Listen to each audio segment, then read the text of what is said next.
안녕. 자, 우리 지금 뭐 하고 있냐면 지구계, 수권, 기권, 직권, 뭐 생물권 요런 지구계들이 서로 상호작용을 하면서 지구가 이루어진다 뭐 그런 얘기를 하면서 그들의 상호작용에 이 태양 에너지가 큰 영향을 준다라는 이야기를 하고 있는 거야. 이어서 해보자. 그래서 그 얘기랑 연관되어서 지구는 둥그니까 위도에 따라서 태양의 고도가 다르다는 얘기를 할 거야. 어려워 보이지만 전혀 어려운 얘기가 아니야. 일단 지구가 둥글다는 얘기가 먼저 어렵니? 어려울 수도 있어, 누군가에겐. 왜냐면 아직도 지구 편평설을 믿는 사람들이 너무나 많더라고. 깜놀. 지구가 평평하대. 그렇게 믿는 사람들이 굉장히 많더라고. 뭐 그럴 수도 있지. 그럴 수도 있는데 나는 지구가 둥글다고 믿거든.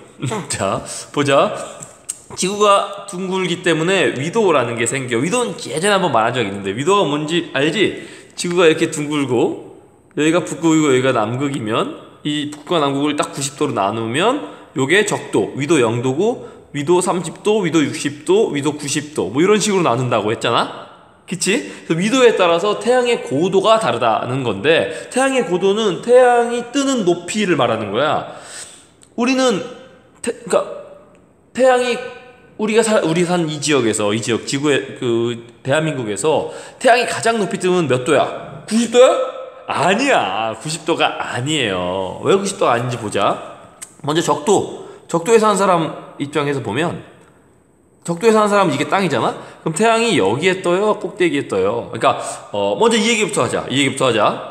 무슨 얘기를 해야 되냐면 일단 지구의 모든 곳에 태양은 동일하게 평행하게 태양 광선이 들어온다 라는 것부터 이해해야 돼. 왜냐면 만약에 태양이 여기 있어. 태양이 만약에 여기 있다고 쳐봐 얘들아. 그러면 태양이 이렇게 들어오고 이렇게 들어오고 이렇게 들어오고 이렇게 들어올 거 아니야. 그래서 지구의 위치마다 태양이 들어오는 태양 광선의 각도가 다를 거야. 근데 태양은 이렇게 가까이 있지 않잖아. 지구로부터 엄청 멀리 있지. 얼마나 멀리 있어? 빛의 속도로 8분 가야 될 거리만큼 멀리 있어. 아, 그렇구나 라고 넘어갈 게 아니야. 진짜 먼 거야.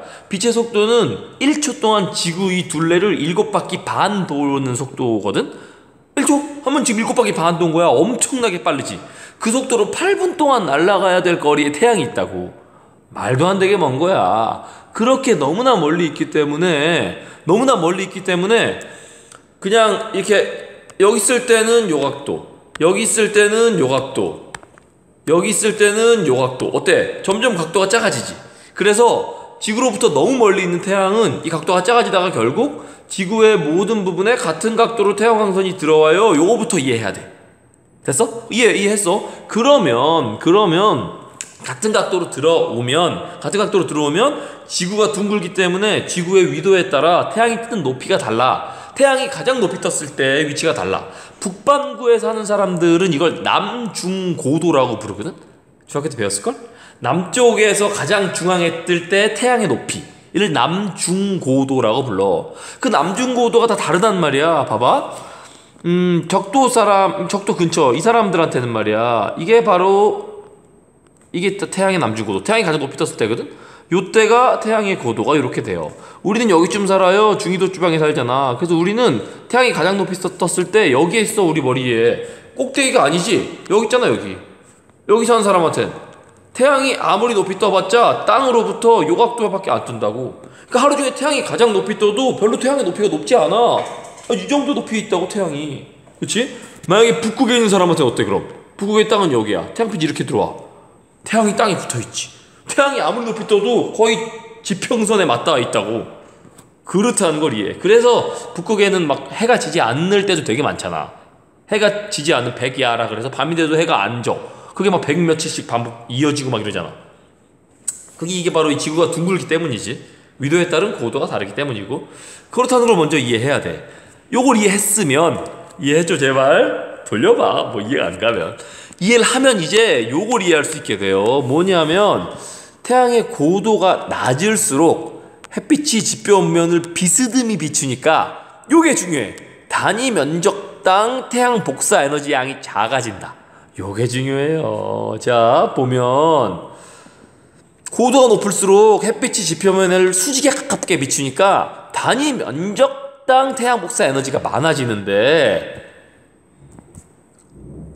여기다 자 이렇게 봐봐. 이 태양빛 세 줄이 들어오는 면적이 요만큼이야. 근데 이 위쪽을 보면 똑같이 태양빛 세 줄이 들어오는 면적이 넓지, 여기보다. 왜? 지구는 둥글거든. 그래서 같은 양의 태양빛을 더 많은 공간에서 나누어 쓰고 같은 양의 태양빛을 더 좁은 공간에서 나누어 쓴다. 이게 핵심이야.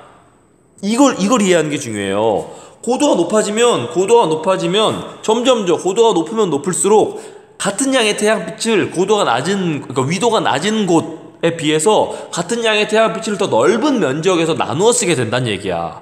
요걸 이해하는 게 아주 중요해요. 아주 중요하니까 내 얼굴 크게 해야지. 아주 중요해. 그래서 결국 저위도 지방, 적도 지방은 더 많은 태양 에너지, 열 에너지를 받고 고위도 지방으로 갈수록 더 작은 태양 에너지를 받아. 왜냐하면 단위 면적당 내려오는 태양빛이 줄어드니까. 요런 이유라는 걸 이해해야 돼. 그치? 그래서 위로 갈수록 추운 거라는 거지. 그래서 태양 에너지 양은 위도에 따라서 흡수율이 달라. 이건 이해해야 돼. 달라. 그런데 평균적인 에너지는 거의 변하지 않고 유지돼. 태양빛이 들어오는 양은 고위도랑 저위도가 너무나 다르지만 이 지구 시스템 덕분에 온도 차이가 별로 안 난다. 요게 핵심이라고. 알겠지? 왜냐하면 바로 에너지가 미안해 놀랐어. 왜냐하면 타블렛이 자빠졌어. 왜냐하면 지구 내부에서 에너지가 이동하기 때문이야. 뭐 아닌데요? 아무리 이동해도 북극은 춥고 적도는 더운데요? 맞아, 더워. 춥고 더워. 한 몇 도쯤 차이가 날래나? 북극이 한 영하 한 30도 될래나? 영하 한 20도 될래나? 적도는 그러니까 대충 한 위아래를 해서 적도가 한 30도 된다고 치고 북극이 한 영하 30도 된다고 치면 6, 70도 차이 난다고 치자. 대충 그 정도 차이가 나지 실제로.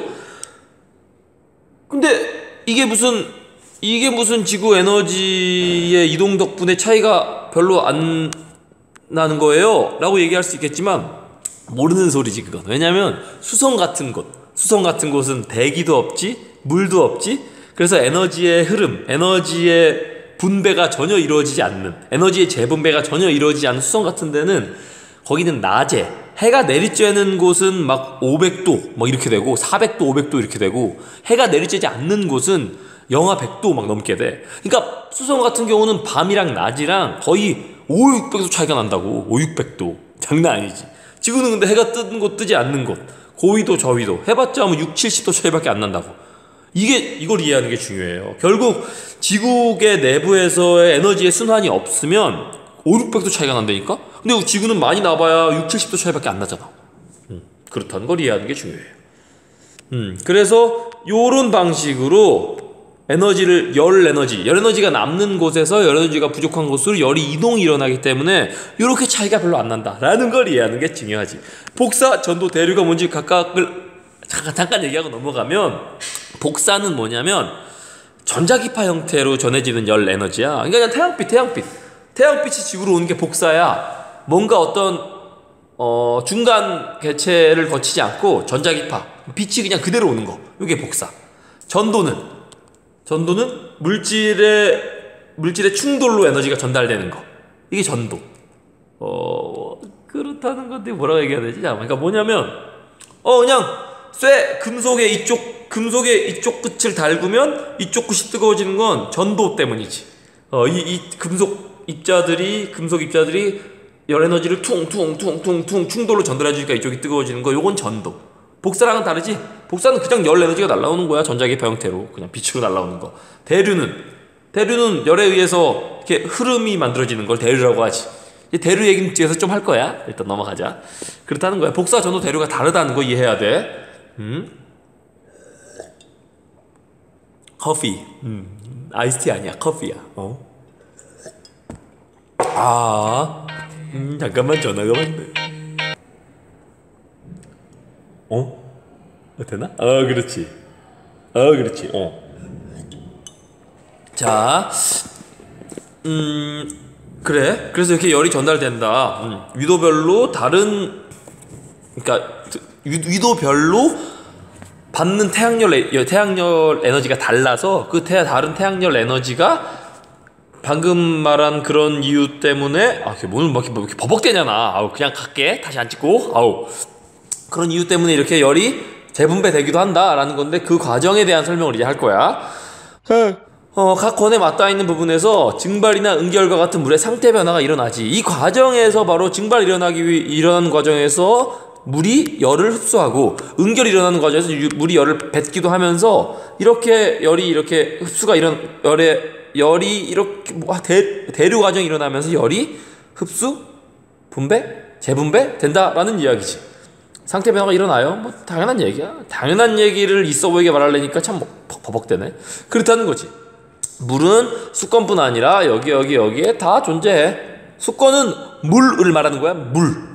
물이 아닌 건 수건이 아니야. 수증기는 기권이지. 왜? 수증기는 기체니까. 누가 물어봤더라고. 그래. 모든 공간에 존재해. 물은 아까 말한 대로 제 핵심은 이거지. 에너지 불균형을 해소해줘. 물은.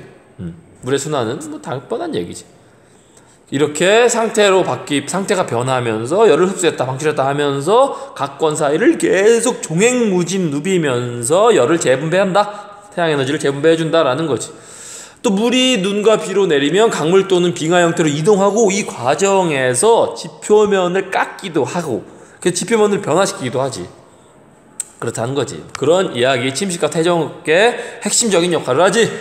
그렇다는 거야. 그리고 토양이나 암석의 틈으로 흡수되어서 지하수가 되기도 하고 그 지하수에 이제 이산화탄소가 녹고 이러면서 석회질 지대를 녹이고 그 과정에서 동굴도 만들고 뭐 이렇다는 걸 중학교 때 다 배웠지. 풍화작용이라고 하지 이런 모든 것들을. 그래서 이렇게 동굴을 만들기도 해요. 해안선을 변화시키기도 하지요. 이랬던 땅 요랬던 땅에 파도가 뻑뻑뻑뻑 치면서 파도가 이렇게 여기를 동굴을 만들지. 해식 동굴이라고 말래. 동굴을 만들다가 동굴이 너무 깊어지면 얘가 우르르 무너지면서 해식 절벽이 만들어지기도 하다. 뭐 요런 걸 중학교 때 다 배웠어. 이런 기억나니? 그렇다는 거지. 해안선을 바꾸기도 해요. 라는 거. 그 물은 증발이나 증산을 통해서 수권과 생물권에서 기권으로 이동한다 라는 거. 증발은 알지? 물이 증발하는 거, 기체가 되는 거. 증산은 뭔지 알아? 공변세포. 그 식물 잎 뒷면에 있는 공변세포 사이에 있는 기공을 통해서 식물이 물을 기체 형태로 내뿜는 거. 이걸 증산작용이라고 하지. 다 배웠어 중학교 때. 조리뽕처럼 생긴 공변세포 있잖아. 그 사이에 구멍을 기공이라고 하잖아. 글로 물을 기체로 바꿔서 수증기로 바꿔서 내뿜지. 증산작용. 그런 식으로 기권으로 이동하기도 해요. 이때 필요한 에너지는 태양으로부터 얻지. 당연히 지구에 있는 모든 에너지의 근원은 무조건 다 태양이야. 물은 바다나 육지로부터 증발이나 증산을 통해서 대기로 이동해요. 증발이 일어나고 식물의 잎으로부터 증산작용이 일어나고 바다로부터 증발하고 그렇게 올라간 애들이 다시 응결하면서 구름이 되고 걔가 다시 내려서 비가 되기도 하고 눈이 되기도 하고 다시 물이 되고 이렇게 계속 순환을 한다 라는 너무나 당연하지만 참 중요한 이야기. 그래. 대기의 수증기는 비나 눈이 되어서 돼서 다시 바다로 돌아간다. 방금 한 이야기. 아주 중요한 이야기. 지표에 있는 물이 대기 중으로 들어가면 대기의 순환으로 이동이 훨씬 쉬워지지. 뭐 당연한 얘기지. 이게 물로 흐를 때보다 기체로 바뀌었을 때가 더 순환이 잘 된다라는 뭐 중요한 이야기. 이렇게 날씨를 변화시키기도 하고 지표를 변화시키기도 하지. 그래. 제일 중요한 얘기. 이 모든 것은 결국 에너지의 출입, 에너지의 재분배, 에너지의 순환을 하게 만든다라는 거. 여기까지가 물의 순환에 대한 이야기였고 이번엔 탄소의 순환에 대한 이야기 하자. 이 뒤엔 질소의 순환에 대한 이야기도 할 거야. 지금 에너지의 순환, 물의 순환, 탄소의 순환, 질소의 순환에 대한 이야기를 할 거야. 그치? 탄소는 대기 중에 주로 이산화탄소 형태로 존재해요. 이산화탄소 형태로 탄소가 존재하지. 0.04% 정도 된대. 뭐 알다시피 식물은 대기 중에 이산화탄소를 흡수해서 광합성을 해요. 그치?